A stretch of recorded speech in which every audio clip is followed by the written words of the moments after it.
Bonjour et bienvenue dans Prière inspirée. Aujourd'hui, nous allons parler de l'esprit de connaissance et de crainte de l'Éternel. Personnellement, j'aime la crainte de Dieu.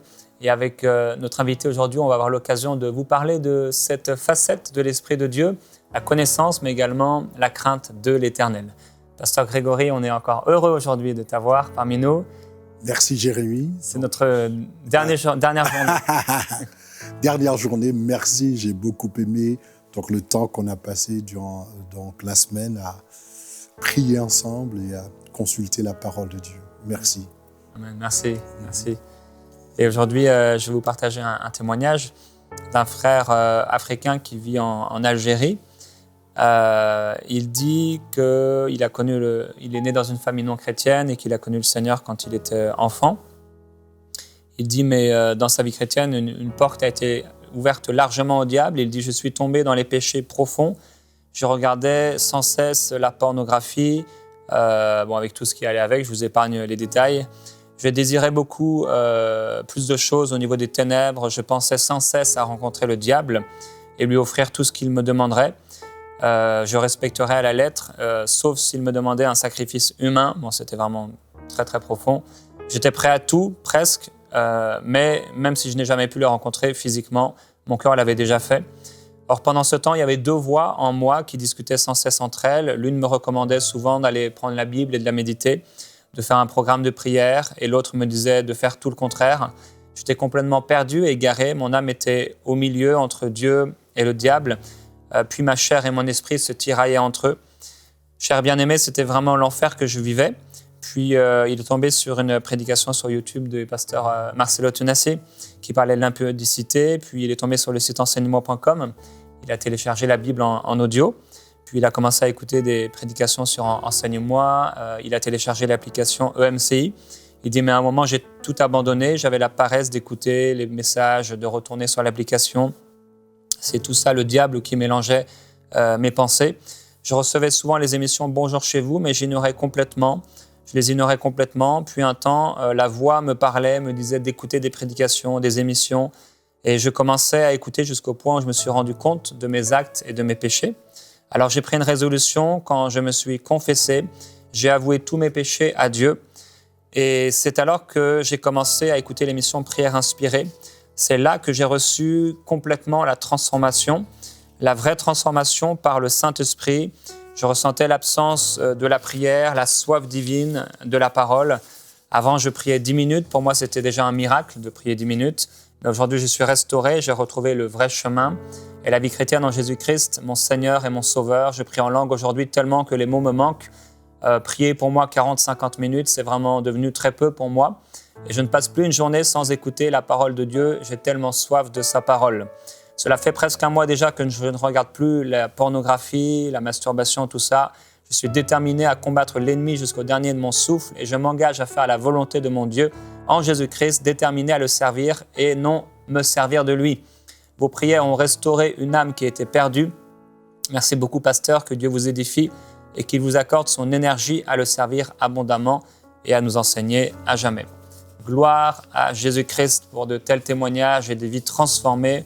On ne peut être que reconnaissant à Dieu de ce qu'il manifeste à travers son esprit et à travers des hommes tels que nous, de pouvoir nous utiliser pour proclamer sa parole, pour prier pour vous. C'est une grâce de Dieu et on est vraiment reconnaissant pour les fruits qui sont portés à travers le ministère Enseigne-moi. Que Dieu soit glorifié. Merci d'ailleurs à tous nos partenaires, à tous ceux qui prient pour nous, à tous ceux qui ont un cœur pour la vision EMCI. On veut vous bénir parce que grâce à votre cœur et grâce à votre semence, ce sont des gens tels que ce frère qui sont délivrés, qui sont sauvés et qui sont libérés de la puissance de l'ennemi. Alors merci de la part du Seigneur et de la part aussi de l'équipe d'Enseigne-moi. Gloire à Dieu. Aujourd'hui, pasteur, on veut partager ensemble sur ce thème, qui est plus qu'un thème, c'est une personne et il est Dieu lui-même. Amen. Et sur ces facettes de son esprit, l'esprit de connaissance et de crainte de l'Éternel. Ouais. Donc, esprit de connaissance, nous terminons avec les 7 esprits. Donc, nous avions dit, la méditation de la semaine, c'était basé sur Ésaïe chapitre 11, là où il est dit, puis rameau sortira du tronc d'Isaïe, un rejeton naîtra de ses racines, et l'Esprit de l'Éternel reposera sur lui, esprit de sagesse et d'intelligence, esprit de conseil et de force, esprit de connaissance et de crainte de l'Éternel. Esprit de l'Éternel, esprit de sagesse, esprit d'intelligence, esprit de conseil, esprit de force, esprit de connaissance et de crainte de l'Éternel. Donc, cette manifestation de l'Esprit de Dieu, ce ne sont pas sept différents esprits, mais ce sont les manifestations des 7 esprits de Dieu, cette facette, cette opération, cette manifestation du Saint-Esprit. Nous avons déjà vu que le Saint-Esprit, l'Esprit du Seigneur, c'est l'Esprit de la Seigneurie, c'est l'Esprit de la domination, c'est ce qui restaure l'autorité dans notre vie, la domination dans notre vie. Nous avons vu également l'Esprit de sagesse et d'intelligence. La sagesse nous dit qu'est-ce qu'il faut faire et l'intelligence nous dit pourquoi est-ce que nous le faisons. Très important parce que, donc, comme nous avions dit, l'esprit d'intelligence te révèle le pourquoi des choses, mais l'intelligence dont il est question ici, ce n'est pas l'intelligence naturelle, c'est-à-dire la compréhension naturelle des choses, mais c'est ce qu'on reçoit par révélation de la part de Dieu. C'est ce qui constitue l'intelligence spirituelle. Nous avions parlé de l'esprit également de conseil et de force. Et ces deux vont de pair, comme j'ai dit, nous voyons ici, il y a 3 couples d'esprits. Le Seigneur les a mis en couple parce qu'ils marchent ensemble. L'esprit de sagesse marche avec l'esprit d'intelligence et l'esprit de conseil marche avec l'esprit de force. Nous avions dit que quand nous suivons l'esprit de conseil, nous révèle les stratégies de Dieu. La sagesse nous dit qu'est-ce qu'il faut faire. L'intelligence nous dit pourquoi est-ce que nous le faisons. L'esprit de conseil nous dit comment exécuter les plans de Dieu. Donc, ce que Dieu nous a demandé de faire, comment le faire exactement. L'apôtre Paul dit dans Galates 3, donc, êtes-vous dépourvus de sens pour commencer dans l'esprit et finir par la chair. Donc, parfois, nous avons tendance, aussitôt que nous ayons reçu une révélation de la part de Dieu, le Seigneur nous dit de faire quelque chose et parfois nous avons cette tendance de partir avec et d'exécuter selon nos conceptions, nos opinions des choses, notre perception de la situation. Donc c'est très intéressant, c'est très important d'attendre Dieu pour qu'il nous livre la stratégie de la bataille. Donc très très important, donc l'esprit de conseil et de force, quand nous suivons les directives de Dieu, les stratégies de Dieu, maintenant la force de Dieu se manifeste. On arrive maintenant à l'esprit de connaissance et de crainte de l'Éternel. Ça, c'est peut-être, si j'avais un couple favori, ce serait mon couple favori, couple d'esprit favori, l'esprit de connaissance de l'Éternel, parce que ça, c'est profond, la connaissance de l'Éternel. Tout d'abord, parlons de qu'est-ce que ça veut dire. Tout d'abord, notons que le texte dit, il y a l'esprit de sagesse et d'intelligence, esprit de conseil et de force, et il dit esprit de connaissance et de crainte de l'Éternel. Donc, ici, ce n'est pas remarqué que le terme connaissance et crainte dans ce couple d'esprit est modifié par donc le complément de l'Éternel. Donc, c'est pas juste la connaissance, hein. Donc, c'est pas juste l'esprit de connaissance. C'est l'esprit de connaissance et de crainte de l'Éternel. C'est l'esprit de la connaissance de l'Éternel et la crainte de l'Éternel. C'est pas juste la connaissance. Donc, l'expression l'Éternel modifie les deux, la crainte et la connaissance. Donc, ici, c'est pas surtout l'esprit de connaissance, mais c'est l'esprit de la connaissance de l'Éternel. Maintenant, quand on parle de la connaissance de l'Éternel, qu'est-ce que ça veut dire exactement? Maintenant, pour nous aujourd'hui, dans la culture occidentale, connaître quelque chose, c'est avoir une perception claire de la chose, ou encore c'est être conscient de son existence. Donc, on dit qu'on connaît quelque chose du fait qu'on est conscient de son existence. Mais ce n'est pas exactement la conception biblique du terme connaître. Dans la Bible, le terme connaître, c'est beaucoup plus fort, beaucoup plus ample, beaucoup plus profond. Dans le concept biblique, connaître quelque chose, c'est l'expérimenter. Donc, tu ne connais pas quelque chose tant que tu ne l'as pas expérimenté. C'est dans ce sens-là, par exemple, donc le mot connaître est utilisé dans le sens de relation sexuelle. Donc, on parle de quelque chose de très tangible, de très palpable. Donc, quand on parle de connaître Dieu, c'est pas juste connaître, savoir que Dieu existe. C'est vivre Dieu. C'est expérimenter Dieu. C'est marcher avec Dieu. C'est savoir entendre la voix de Dieu. C'est savoir reconnaître la présence de Dieu. Donc, connaître l'esprit de la connaissance de l'Éternel, en d'autres termes, l'esprit de la connaissance de l'Éternel, c'est cette opération de l'esprit qui rend Dieu réel dans ta vie. Quand tu as l'esprit de l'Éternel, Dieu, avec l'esprit de l'Éternel, Dieu n'est plus un concept, ce n'est pas quelqu'un au sujet duquel tu lis dans la Bible, mais tu sais pas, tu connais pas, il est loin, il est séparé, il est détaché de ta vie, c'est peut-être un concept philosophique. Non, quand tu reçois l'esprit, quand l'esprit de la connaissance de l'Éternel se manifeste dans ta vie, l'esprit de la connaissance de l'Éternel rend Dieu réel dans ta vie. Ça, c'est l'esprit de la connaissance. Maintenant, comment est-ce que l'esprit de la connaissance de l'Éternel se déploie-t-il dans notre vie? Cet esprit qui nous permet de vivre Dieu, d'interagir avec Dieu, de communiquer avec Dieu, de parler avec Dieu. L'esprit de l'Éternel, de la connaissance de l'Éternel, se déploie par la communion avec Dieu. L'apôtre Paul dit que la communion du Saint-Esprit soit avec vous. Alors, je crois que je t'avais entendu dire dans l'une des émissions que quelqu'un a dit qu'il ne faut pas parler au Saint-Esprit. Voilà. Mais la Bible parle de communion. On ne peut pas communier avec quelqu'un sans lui parler. Communion signifie communication intime. Communion signifie parler cœur à cœur. Donc, quand la Bible parle de la communion du Saint-Esprit, cela veut dire qu'il faut avoir une communication intime avec le Saint-Esprit de Dieu. Maintenant, c'est cette pratique-là donc, qui développe l'esprit de la connaissance. L'esprit de la connaissance de l'Éternel se développe à travers la communion. Maintenant, laisse-moi parler un petit peu de ça. Il y a, pour que Dieu soit réel dans votre vie, il y a un principe biblique. Dans le livre de Jacques, Jacques chapitre 4, l'Éternel dit « Approchez-vous de Dieu et il s'approchera de vous ». Donc, il y a un principe biblique dans la connaissance de l'Éternel.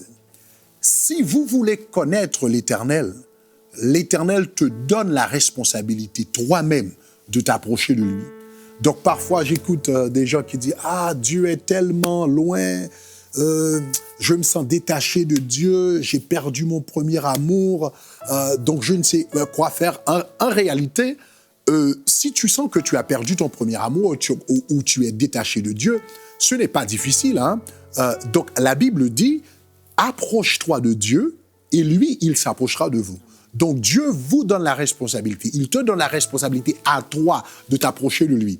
Quand dans la lettre, c'est à l'église d'Éphèse, je crois, où il a dit tu as perdu ton premier amour, mais il a dit c'est très simple, si tu as perdu ton premier amour, c'est très simple, fais les premières œuvres.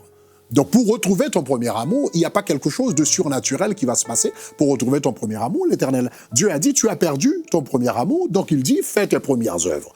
Ah, donc, quand tu étais jeune dans la foi, tu te réveillais tôt le matin, tu passais du temps dans la présence de Dieu, tu passais beaucoup de temps en adoration, tu lisais ta Bible et tu ressentais cet amour. Tu avais cette chaleur pour Dieu, cet amour pour Dieu. Donc, Dieu a dit, si tu veux retourner dans cet amour, c'est très simple. Tu fais tes premières œuvres et tu vas revivre l'amour que tu as fait pour moi. Donc, l'esprit de la connaissance de l'Éternel, c'est cette grâce qui nous fait marcher en communion avec Dieu. Maintenant, la communion, le secret de la communion avec Dieu, c'est au fur et à mesure que tu traites le Saint-Esprit de Dieu comme une personne, lui, il va se révéler comme une personne à toi.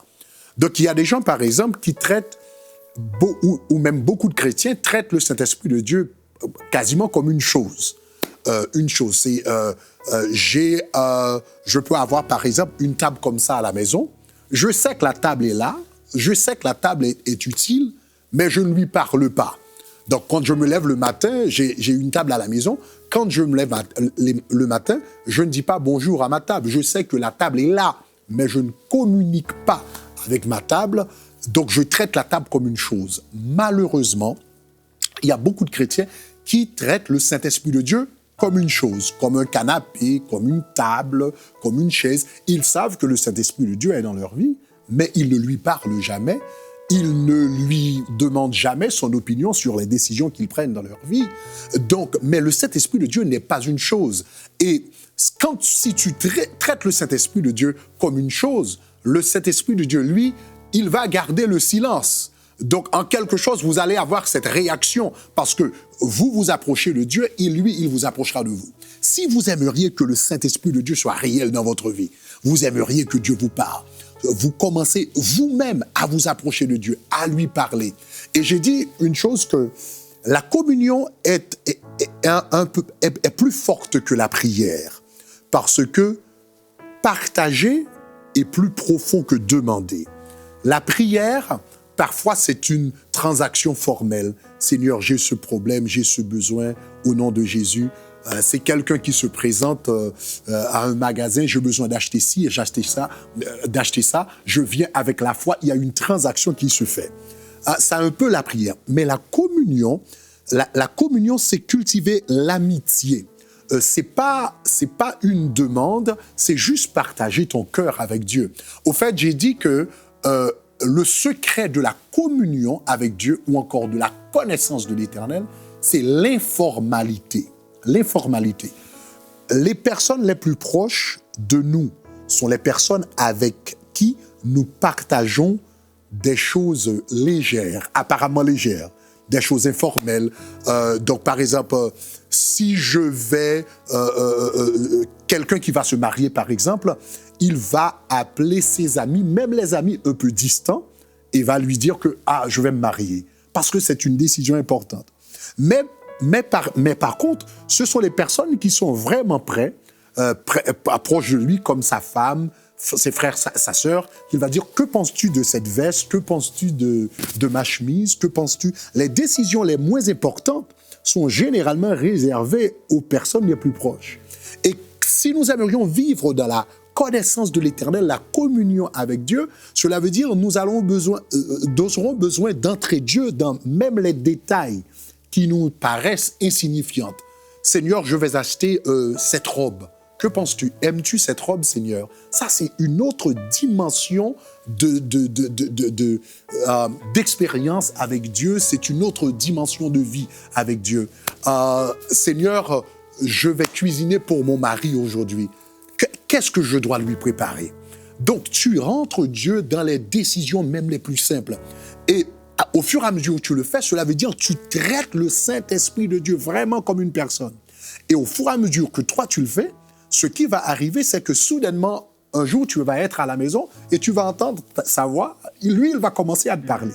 Donc, le fait que lui, tu le traites comme une personne, il réagit comme une personne de ta vie. Donc, parfois, le Saint-Esprit de Dieu est silencieux dans la vie de certaines personnes. C'est parce qu'il traite le Saint-Esprit de Dieu comme une chose.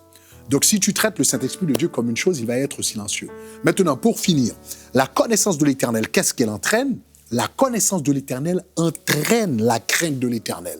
Parce que quand tu vis de la conscience de Dieu, Dieu est là, je lui parle, j'entends sa voix, je lui demande son opinion par rapport aux décisions que je prends, etc.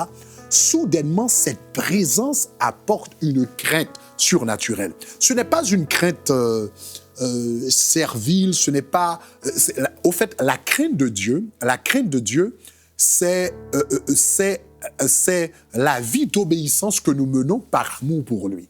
C'est juste ça. La crainte de Dieu, c'est l'obéissance que nous manifestons envers Dieu par amour pour lui. Donc, quand je deviens conscient de la présence de Dieu, Jacob a dit, donc dans Genèse 28, « L'Éternel est ici et je ne le savais pas. » Et la Bible dit, au même instant, la crainte de l'Éternel s'empara de lui. Parce qu'il était conscient de la présence de Dieu a amené la crainte de Dieu. parfois, nous faisons des choses, nous disons des choses que nous ne devrions pas dire, nous faisons des choses que nous ne devrions pas faire, parce que pour un moment, nous avions oublié que Dieu était là. Donc, nous avions oublié que la présence de Dieu est là. Il est là, il écoute, il entend. Et Paul disait à Timothée, « Timothée, souviens-toi de Jésus ». Ce passage me frappe toujours, parce que Timothée était pasteur. Il était pasteur à Éphèse. Mais il écrit un pasteur et il dit au pasteur, « Souviens-toi de Jésus ». Cela veut dire que même ce qu'on appelle les hommes professionnels, les pasteurs professionnels, on peut être dans le ministère et oublier Jésus. Souviens-toi de Jésus. Donc, quand nous nous souvenons que Dieu est avec nous, sa présence est autour de nous, donc maintenant, la crainte de l'Éternel. Nous avons cette motivation de vivre dans l'obéissance car il est là parmi nous. Donc, je vous encourage à vivre et marcher dans cette crainte de l'Éternel. Amen. Je crois que si... Merci, pasteur. Je crois que si vous cherchez Dieu, il va se révéler. Et pendant que tu partageais au départ sur connaître Dieu, j'ai senti qu'il y a un musulman ou un groupe de musulmans qui regardent cette vidéo et vous avez été interpellé parce que vous cherchez Dieu et une communion avec Dieu. Et Dieu veut vous sauver, transformer votre vie. Et tout à l'heure, on a partagé un passage de Jacques à propos justement « Approchez-vous de Dieu, il s'approchera de vous ». Et Jacques dira également « Nettoyez vos mains, nettoyez vos cœurs, vous qui êtes partagés ». Et aujourd'hui, et tu as terminé sur ça, et c'est bien, souviens-toi de Jésus-Christ. Seul Jésus-Christ et seul Jésus a payé pour vos péchés. Aujourd'hui, il est important pour toi, pour vous, qui êtes musulmans, de recevoir Jésus-Christ, de reconnaître Jésus-Christ comme le Fils de Dieu. Il est le Messie promis. Il est celui que Dieu a envoyé pour pardonner vos péchés.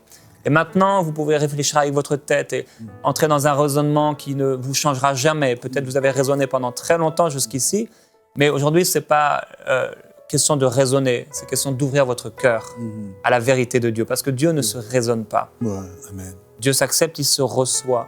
On reconnaît Dieu, la présence de Dieu. Et je voudrais aujourd'hui vous encourager à vous approcher de Dieu et à dire après ces paroles que vous avez entendues, qui ont suscité une soif et qui ont augmenté votre soif de connaître véritablement Dieu, de dire à ce Dieu, « Dieu, je te demande pardon de ne pas avoir reconnu Jésus-Christ dans ma vie. Je te demande pardon d'avoir ignoré Jésus-Christ. Aujourd'hui, je crois que Jésus est le Fils de Dieu. Et je te demande, Dieu, d'ouvrir mes yeux pour connaître Jésus-Christ, pour te connaître, ô Dieu. Ouvre mes yeux et pardonne mon péché d'avoir vécu une vie religieuse loin de toi.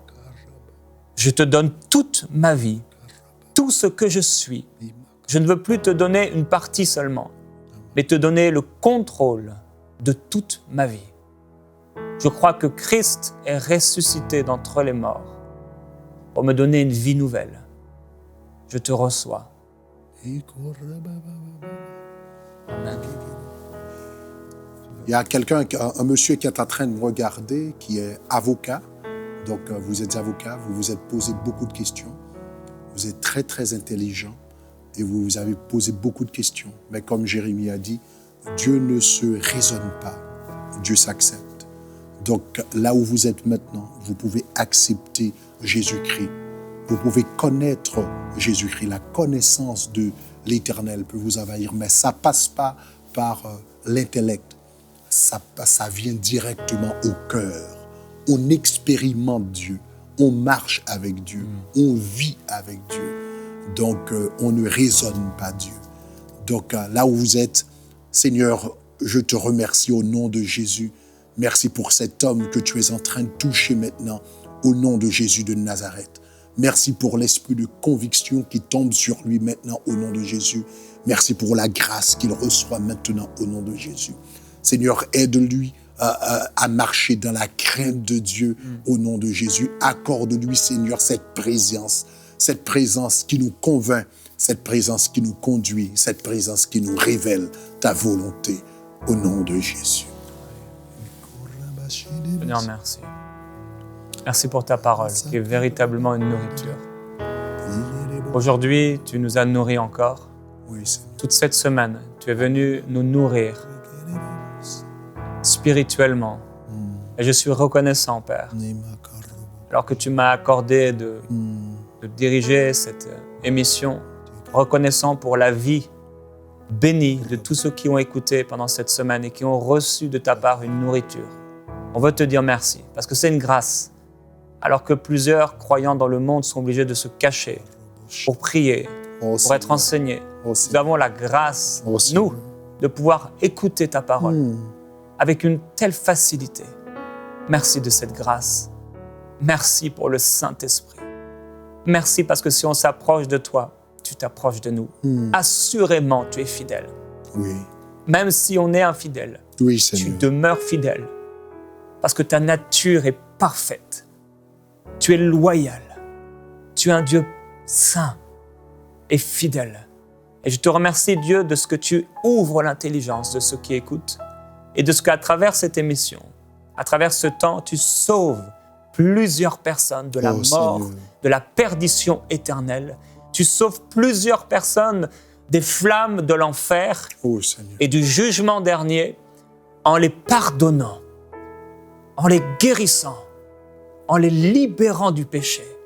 Seigneur Jésus-Christ, merci d'avoir payé le prix qu'on ne pouvait pas payer nous-mêmes. Ta parole le déclare, tout homme a péché et est privé de la gloire de Dieu, mais il est gratuitement justifié par le sang de Jésus. Merci pour ton sang, merci pour ta présence.